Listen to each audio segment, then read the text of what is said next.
Hello everyone, আসসালামু আলাইকুম। সবাই কেমন আছেন? অনেক দিন পর ভয়েস ভিডিও নিয়ে চলে আসলাম, তাই না? অনেক দিন আপনাদের মাঝে ভয়েস ভিডিওগুলো দিচ্ছিলাম না।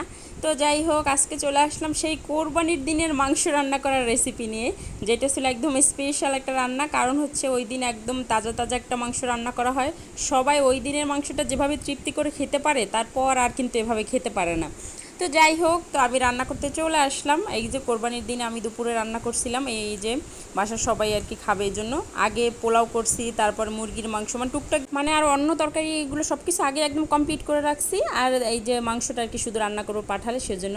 যাই হোক, অনেকগুলো পেঁয়াজ কুচি দিয়ে দিছি, তারপর তো তেল দিলাম, তারপরে তো এইখানে গোটা মশলা যেটা এলাচ, দারচিনি, তেজপাতা, তো সেগুলোকে দিয়ে দিলাম। তারপরে এই যে সুন্দর করে রান্না করতেছি। আমি কোনো সময় আসলে প্যাকেট মশলা অতটা পছন্দ করি না, কিন্তু আমি লাস্টে এই কোরবানি মাংসটা মানে খাওয়ার জন্য আমি কোরবানির পরে আর কি প্যাকেট মশলাটা কিনছিলাম। তো ওই মশলা টশলা দিয়ে রান্না করার পর আমি দেখি একটু স্বাদ লাগে না। একদম অরিজিনাল নিজেদের হাতের বাটা মশলা দিয়ে রান্না করার যে একটা স্বাদ, ওইসব প্যাকেট মশলা টশলা ইউজ করা আসলে খুবই একটা ব্যাপার।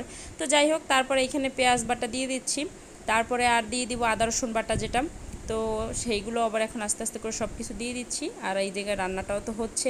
এই যে আর একটু পেঁয়াজ বাটা দিয়ে দিচ্ছি, কারণ গরুর মাংস আর কোরবানির দিন যেহেতু রান্না হচ্ছে, মোটামুটি একটু বেশি পরিমাণই হবে। তারপরে এই যে আদা রসুন বাটা যেটা, ওইটা দিয়ে দিলাম। আর ওইদিকে তো সবাই অপেক্ষা করতেছে কখন খাবে, তাড়াতাড়ি খাবে, তাড়াতাড়ি করে রান্না করতে হবে, প্রেশার কুকারে দাও, মানে খুব একটা করতেছে। তো যাই হোক, তারপরে এই যে মশলাগুলো সুন্দর করে কষিয়ে নিচ্ছিলাম। আমি আসলে ভয়েস দিচ্ছি আর বাইরে অনেক বেশি বৃষ্টি হচ্ছে, তো বৃষ্টির মনে হয় সাউন্ডটা একটু আসতেছে। তো যাই হোক, অনেক দিন পর ভয়েস ভিডিও নিয়ে চলে আসলাম আপনাদের মধ্যে, তাই না? তো এই যে সব ধরনের মশলা দিয়ে, তারপরে হলুদ মরিচ, মানে যা যা লাগে আর কি, জিরার গুঁড়ো, ধনিয়া গুঁড়ো, সব কিছু দিয়ে তারপরে যে সুন্দর করে নেড়ে চেড়ে নিচ্ছিলাম। একদম সুন্দর করে মশলাটা যতক্ষণ না কষায় সুন্দর করে, তো ওইটা করছিলাম। আর এইদিকে এই যে দেখেন, এই কোরবানির দিনের মাংসের কালারটা দেখেন, আলহামদুলিল্লাহ, মানে কি বলবো, একটা মাশাআল্লাহ একটা কালার থাকে এই দিন। আর ফ্রিজে একদিন রাখার পরই কিন্তু সব চেঞ্জ হয়ে যায়, তাই না? একদম টেস্টও চেঞ্জ হয়ে যায় আর কালারও চেঞ্জ হয়ে যায়।